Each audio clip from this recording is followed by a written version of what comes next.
Understanding Restorative Justice, a Path to Healing. Hello everyone, welcome to our channel, where we dive into the fascinating world of the English language and its nuances. Today, we're exploring a powerful concept that's gaining traction worldwide: restorative justice. It's a term that resonates deeply within the realms of law, education, and community healing.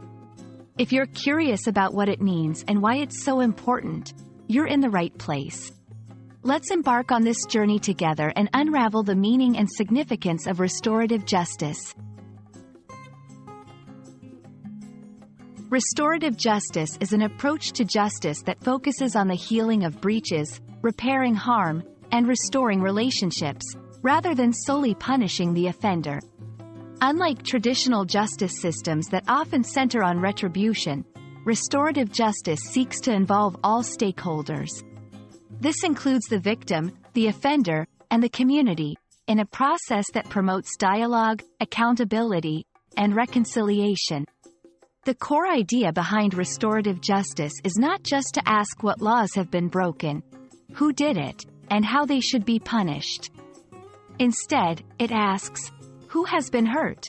What are their needs? Whose obligations are these? And how do all involved parties together address the harm and move forward? Restorative justice is built on several key principles. 1. Repair. The primary focus is on the harm caused and ways to repair it. 2. Involvement. It involves the victims, offenders, and community members in the process of finding solutions. 3. Transformation. This approach seeks not only to solve a specific issue but also to transform the relationships and communities to prevent future harms. These principles aim to create a more empathetic and cohesive society by addressing the root causes of conflict and crime. Implementing restorative justice can take many forms, including victim-offender mediation, circle sentencing, and community service. These practices allow for personal storytelling, accountability, and mutual understanding. They emphasize making amends and offer a path for offenders to reintegrate into society.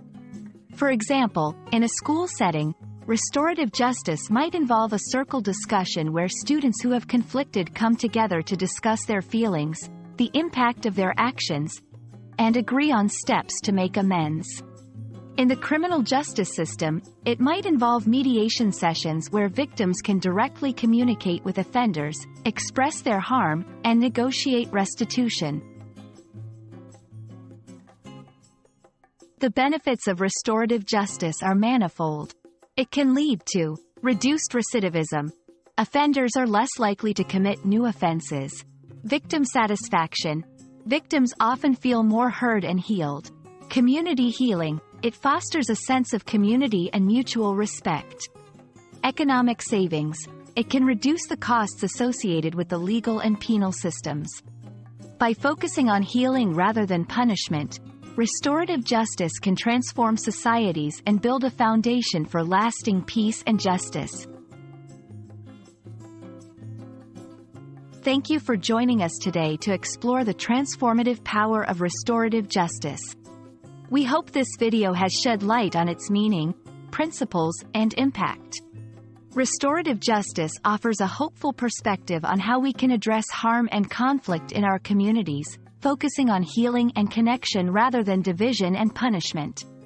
If you found this video helpful, please like, share, and subscribe to our channel for more insightful content. Let's continue to learn and grow together.